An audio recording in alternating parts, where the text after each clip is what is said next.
Alors, à gauche, nous avons Macron qui dit à Netanyahou, Monsieur Netanyahou ne doit pas oublier que son pays, donc Israël, a été créé par une décision de l'ONU. Il ne devrait pas s'affranchir de leur décision. Et nous avons, juste après, Netanyahou qui répond à Macron en disant que la guerre de 1948 a créé Israël et non une décision de l'ONU. Autrement dit, Netanyahou essaye de réfuter Macron en lui disant pas du tout, tu te trompes, historiquement c'est pas une décision de l'ONU qui a créé Israël, mais c'est plutôt la guerre. Le problème c'est que Netanyahou, en répondant rapidement avec précipitation, il va reconnaître que la création d'Israël vient à travers une guerre. Et qui dit guerre dit forcément violence. D'ailleurs, on rappelle que la polémique qui existe entre Macron et Netanyahou, elle vient du fait qu'il y a beaucoup de violence et donc des innocents qui sont visés, notamment des gens qui font partie de l'ONU. Donc dans un contexte où on essaye de réduire la violence, la réponse de Netanyahou c'était non, on n'a pas été créé par une décision de l'ONU, mais plutôt à travers la guerre. Or, le même Netanyahou a l'habitude de citer la Bible lorsqu'il parle de guerre à Gaza. Souviens-toi de ce que Amalek t'a fait, est-il écrit dans la Bible. Nous en souvenons et nous luttons.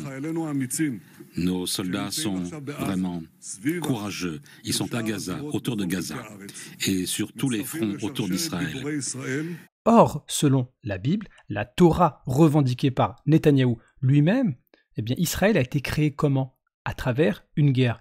Mais quel type de guerre? Prenons l'Ancien Testament, la Torah, livre de Deutéronome, au chapitre 20, verset numéro 16. Mais dans les villes de ces peuples, dont l'Éternel, ton Dieu, te donne le pays pour héritage, tu ne laisseras la vie à rien de ce qui respire. Donc, comment Israël a été créé, selon la Torah? Eh bien, c'était à travers une guerre où rien de ce qui respire ne devait rester vivant. Et selon Netanyahou, ce qui a créé Israël aujourd'hui, ce n'est pas une décision de l'ONU, mais c'est la guerre. Et Netanyahou lui-même a pour référence la Torah qu'il cite souvent. Or, la guerre, selon la Torah, c'est en ne laissant la vie à rien de ce qui respire. Le même livre, Deutéronome, au chapitre 3, nous donne un exemple où tout ce qui respire est éliminé. Nous dévoîmes toutes les villes par interdit, hommes, femmes et petits enfants. Ou encore, un autre passage de la Bible revendiqué par Netanyahou, 1 Samuel,